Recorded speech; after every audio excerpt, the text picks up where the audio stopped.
Right, so welcome back mga ka-EDC. So for today, meron nga pala tayong accessories na ilalagay para dito sa ating project car na Honda City IDSi. Right, so ano nga ba to? Ito siya.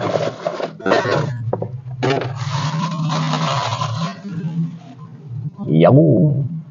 So parang ano lang siya no mga ka-EDC, parang muffler tip lang siya sa ating pambucho. No? Wala naman itong naidadagdag na horsepower or power or kung ano man speed. Yan, so pang ano lang to, aesthetic look. Yun. So hindi ako 100% sure kung kakasya to or what. Pero nabili ko to sa halagang 95 pesos. And then meron din tayong mga color option dito like black, two-tone na titanium or silver. And then meron din siyang mga angle, no? Yung sa atin is parang naka 45. And then meron din yung straight lang. Pero yung pinagbilang ko, ito lang talaga yung meron siya, no? Naka 45 na ito, meron siyang ganito. Usually kasi wala yung ganito yung nakikita ko na sa online. Pero kung sakaling magustuhan nyo to, ilalagay ko pa rin yung link sa description para hindi na kayo mahirapan maghanap. Alright, so proceed na tayo sa pag-i-install natin. Pero siyempre bago yan, pasok na natin yung intro natin.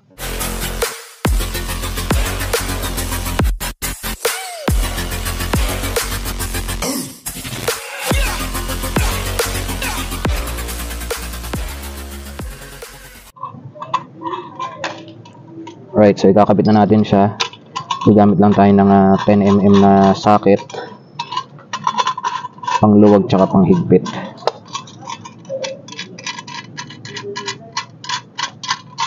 Yan, so ikakapit lang naman natin dito yung pinaka-pipe natin.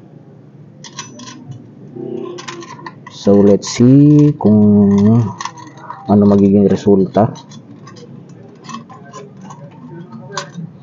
Pero try muna natin siyang ibirit. Nakita natin kung may pagbabago sa tunog o wala.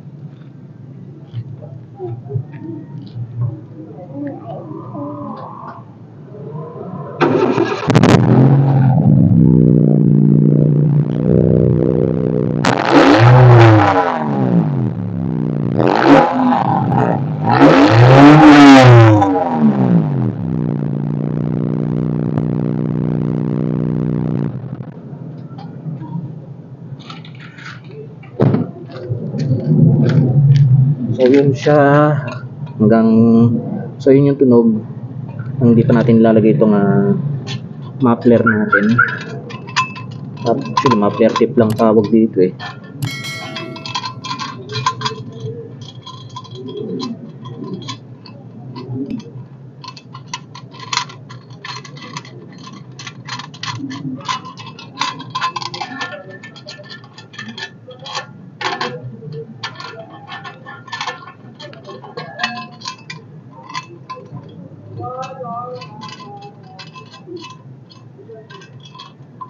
So pwede mo pala siyang tanggalin ng buo kasi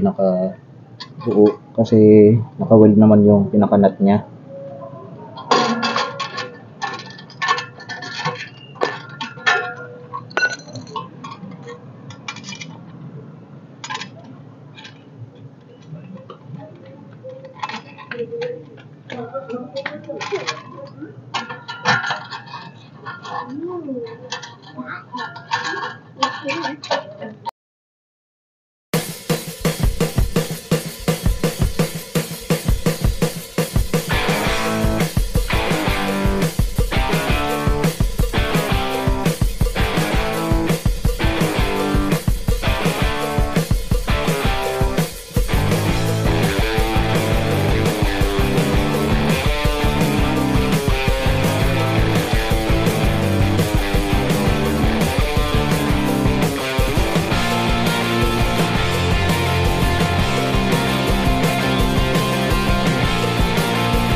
So ito, naiporma ko na siya.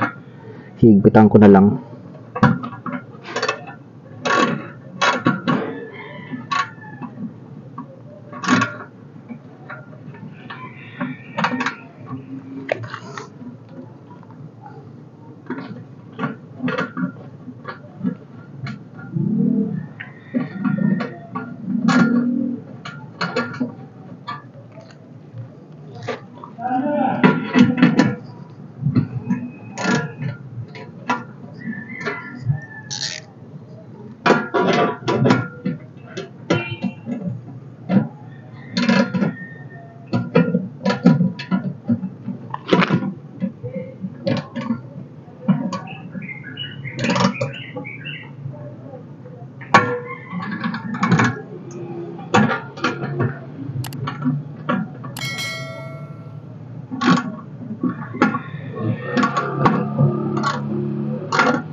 So ayan, naikabit ko na siya sa the best ng aking pagkakahigpit. Dito sa baba sagad siya, din dito sa dalawang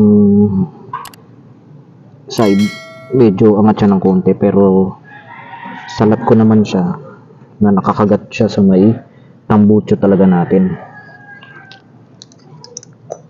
Pero i-double check nyo lang mabuti.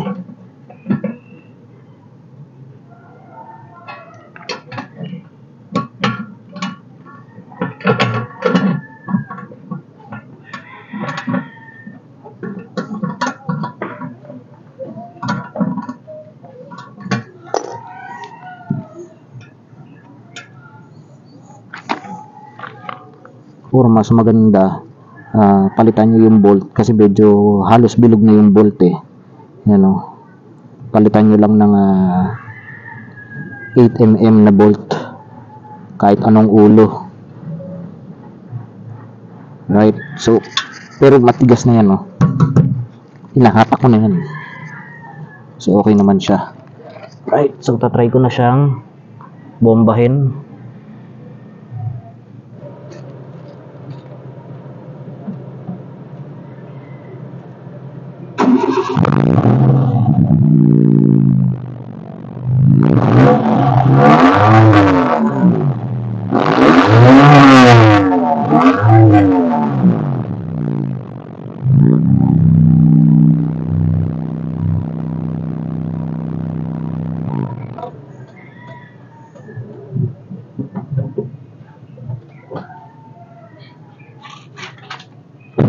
Right, so for me, wala naman na bago sa tunog.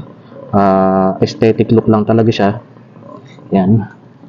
So, yun yung itsura ng ating pipe sa loob.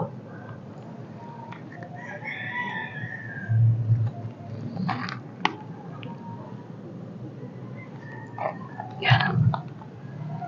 So, pwede nyo pang i-adjust yan ng mas luwa ng bahagya or mas pasok pa ng bahagya. Pero yung sa akin kasi ano yun tukod na yan. Kumbaga pasok na pasok yan. Yan. So, ganun lang siya. Mas visible na may tambutso ka. Alright, so hanggang dito na lang mga ka-EDC. Hopefully kahit papano is nakatulong itong video vlog natin for today. So, you know the drill. Please like, share, subscribe, and don't forget to hit the notification bell para lagi kayong updated sa mga videos na upload pa natin. Once again, akong inyong lingkod, Click Natic, signing off.